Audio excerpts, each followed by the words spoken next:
Mr.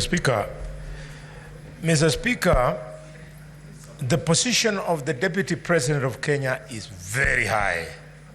It is a very high calling. And therefore, Mr. Speaker, as we make a decision on the Deputy President of Kenya, I want to remind him that of those to whom more is given, indeed, more is expected of them. And he should not feel that he is being victimized because, Mr. Speaker, the highest standard of this Constitution in 2013, by dint of lack of integrity, the Deputy Chief Justice, Nancy Barasa, lost her job merely because she pinched the nose of Kwamboka. The Deputy President indeed did worse than pinching the nose of somebody.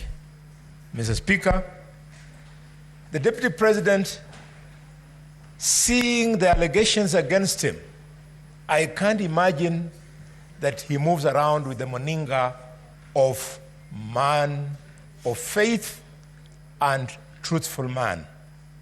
Mr. Speaker, if really we must talk about faith, may I remind the Deputy President of a man of faith, a man of letters called Bill Paul. Bill Paul said, man of faith, that integrity is like virginity. You lose it only once. And when you lose it, you can never get it back. The Deputy President has lost that virginity of leadership. Mr. Speaker, coming from a community that paid for the price of inflammatory speeches in Likoni, in Molo, and in Trans Nzoia, if I had time, I would discuss what some of my relatives went through, including Pastor Yai from Ichina village. Mr. Speaker, during the tribal clashes of 1992 and 1997.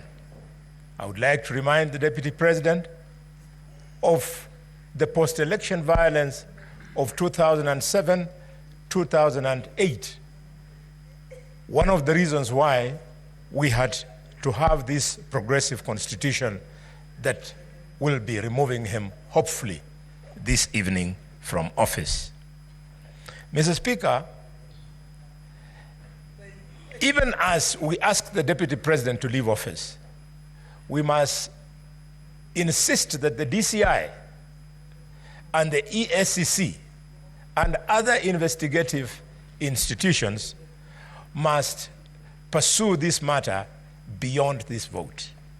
I have on mind, Mr. Speaker,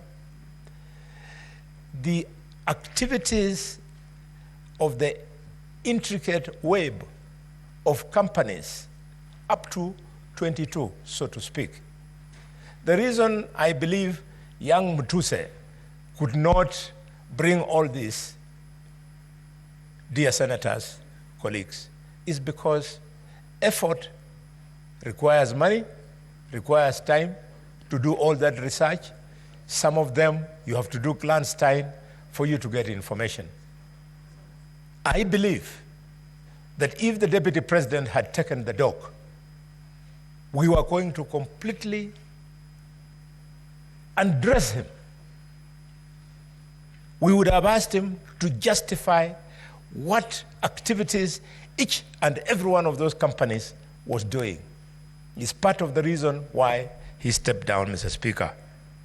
Mr. Speaker, I have evidence, which I don't wish to be part of the case, that as soon as the Deputy President's brother died, the wife went to the corporate branch of the cooperative bank and started crying there that the manager should stop the Deputy President from operating these accounts. Mr. Speaker, finally, the Deputy President must be investigated for the role Senator Eddy.